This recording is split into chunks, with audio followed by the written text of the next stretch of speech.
April 1961. The beaches of Cuba were silent, but beneath the surface, a storm was coming. This is the explosive story of one of the most embarrassing, secretive, and dangerous missions in modern history. A failed operation so reckless, it almost triggered World War III. Welcome to What Happened, where we unravel the greatest moments in history, one country at a time. And for our 28th chapter, we are exploring the Bay of Pigs invasion. It begins with one man, Fidel Castro. In 1959, Castro and his rebels overthrew Cuban dictator Fulgencio Batista. And for the first time, Cuba was free from U.S. control. But it wasn't freedom that Washington feared.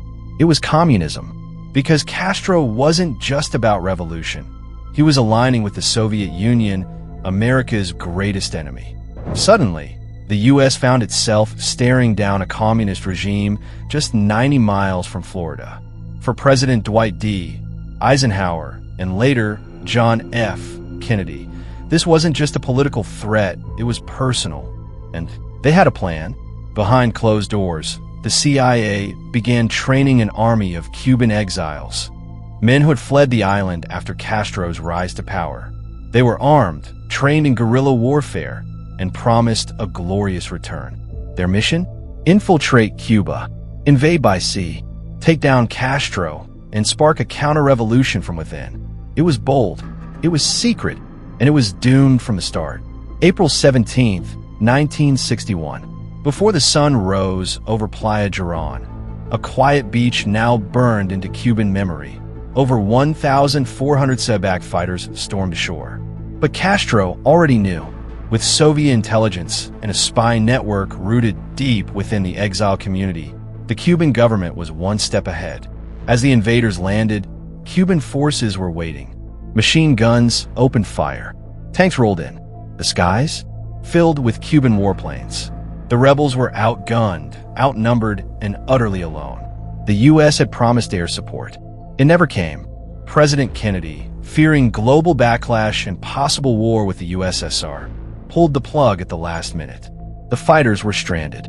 By day 3, it was over. Over 100 killed and over 1,000 captured. It wasn't just a military disaster. It was a public humiliation. Castro broadcasted his victory to the world, parading prisoners, waving captured weapons, and declaring Cuba's defiance in front of international cameras. And the U.S.? Forced to admit involvement in front of the entire planet. But the consequences didn't stop there. The Bay of Pigs pushed Cuba straight into the arms of the Soviet Union. By 1962, nuclear missiles were on Cuban soil, pointed straight at America. The result? The Cuban Missile Crisis, a 13-day standoff that brought the world to the brink of nuclear war. It all started on a beach. The Bay of Pigs wasn't just a failed invasion. It was a chain reaction, a Cold War domino that fell hard and fast. It showed the world that even the most powerful nation on Earth could bleed, fail, and fall short.